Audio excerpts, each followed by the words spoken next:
Good day everyone, this is Sir Elmer and today we will have another video lesson, a math video lesson regarding the topic factoring polynomials. So what do we mean when we say we will factor polynomials? So by definition, it is the process of rewriting a polynomial as a product of polynomials of smaller degree. So to really understand this definition, we will have some examples.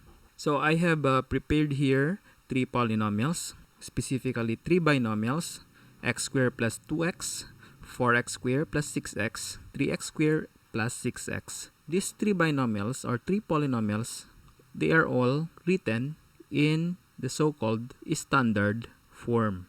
Okay, and what we will be doing with these three polynomials is we will be getting their factors. So once again, when we say factoring, we will rewrite these three polynomials as product of polynomials of smaller product. So think of them as numbers. Say for instance, we have 12. So when we say 12, we can rewrite the number 12 as factors of two smaller numbers. We have 4 times 3, or we can also say 6 times 2, or maybe 1 times 12. And these two smaller numbers are what we call the factors. And these are what we call their factored form. So basically what we will be doing is similar to what we have done with this number 12 with our three given binomials. So let's go back. So x squared plus 2x, when rewriting it in its factored form, will be like this. So we have x, the first factor, and then multiplied 2x plus 2. So for the moment, I will just be showing you the factored form of the three binomials. So this is now the factored form of x squared plus 2x. Next, for the second binomial, the factor is 2x times 2x plus 3. Okay, and for the last binomial, the factored form is 3x times x plus 2. We have now obtained the factored form of the three given binomials.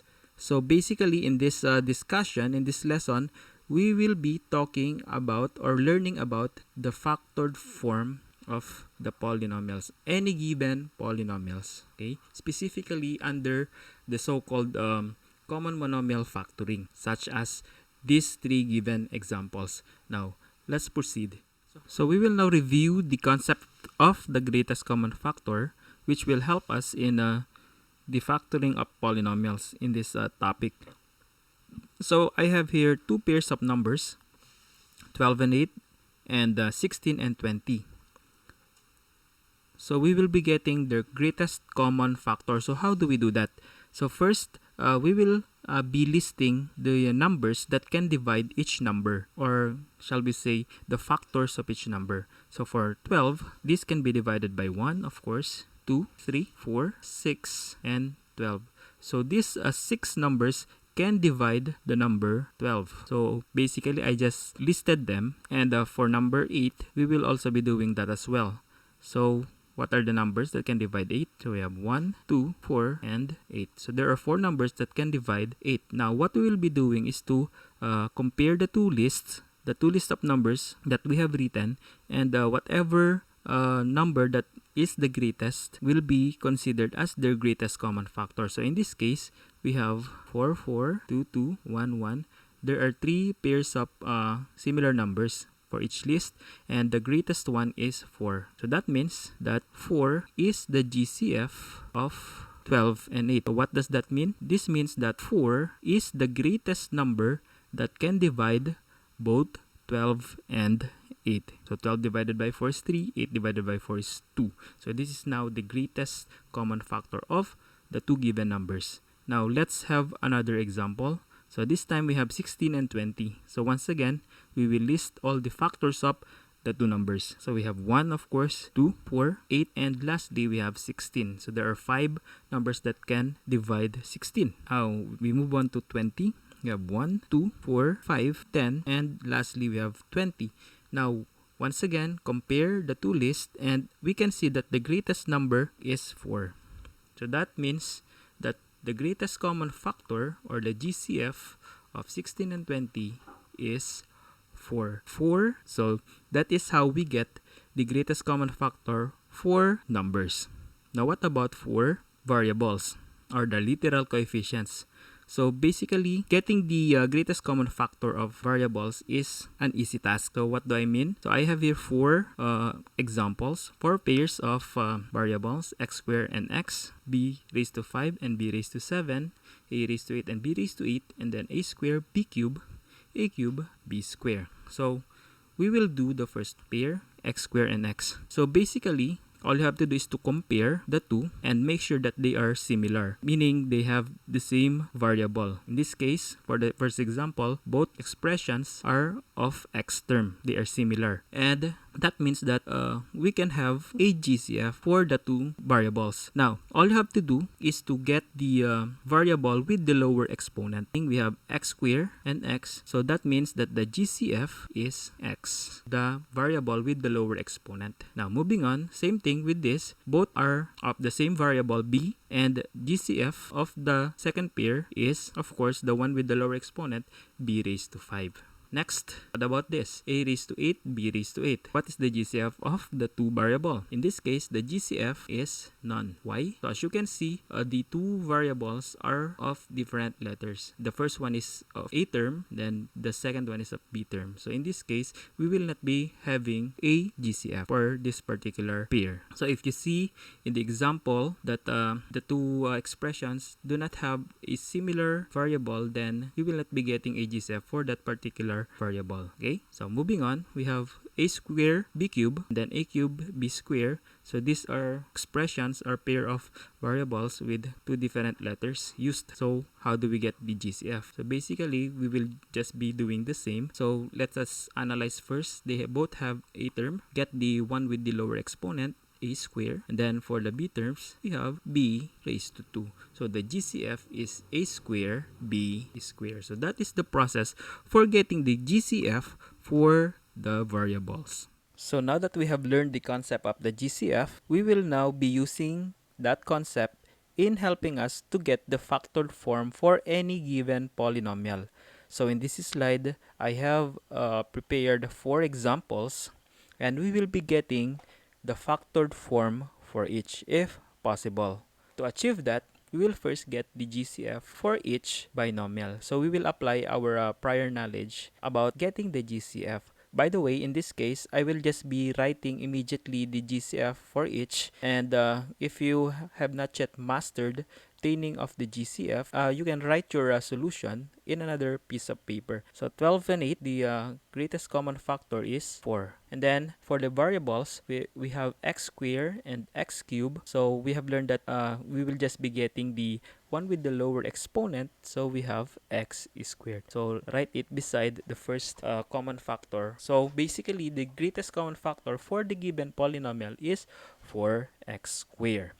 Now, moving on to the second polynomial, 9x raised to 4 plus 6x. So, for the numbers, we have 9 and 6. The greatest common factor is 3. Then, x raised to 4 and x. We have, of course, the one with the lower exponent, x. So, the GCF for the next polynomial is 3x. For the third polynomial, 5x raised to 5 plus 15x raised to 6.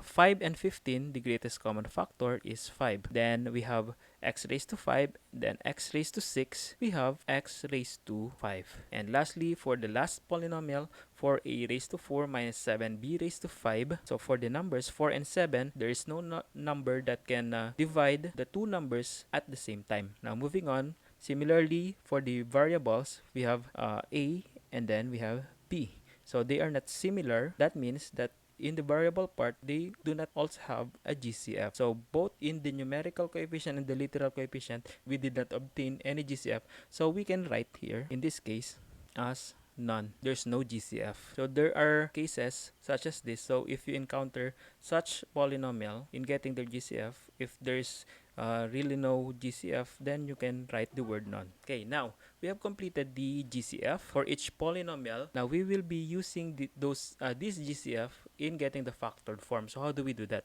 So first, let's rewrite the GCF. So this will now be the first factor for the polynomial. And to get the second factor, we will be using the GCF as the divisor for the given polynomial. So there are two terms here, 12x squared and then 8x cubed. So that means that we will be dividing the two terms separately. The result will be written inside the parentheses. So let's do that. 12 divided by 4, the answer is 3. Then we have x squared divided by x squared. So that's basically dividing two similar expressions. The answer is 1. Rewriting the sign, plus sign. So where did we get plus sign? So we have simply copied the sign inside the given polynomial. So that's plus. Now dividing further, 8 divided by 4, we have 2. X cubed divided by x squared, that is basically x. So how did we obtain x? So let's have a very brief review about division of variables. So we have x cubed divided by x squared. So basically, since they are of the same base, x, we can just simply rewrite the base, the same base, and then obtain their exponent, then have them be subtracted. So 3 minus 2.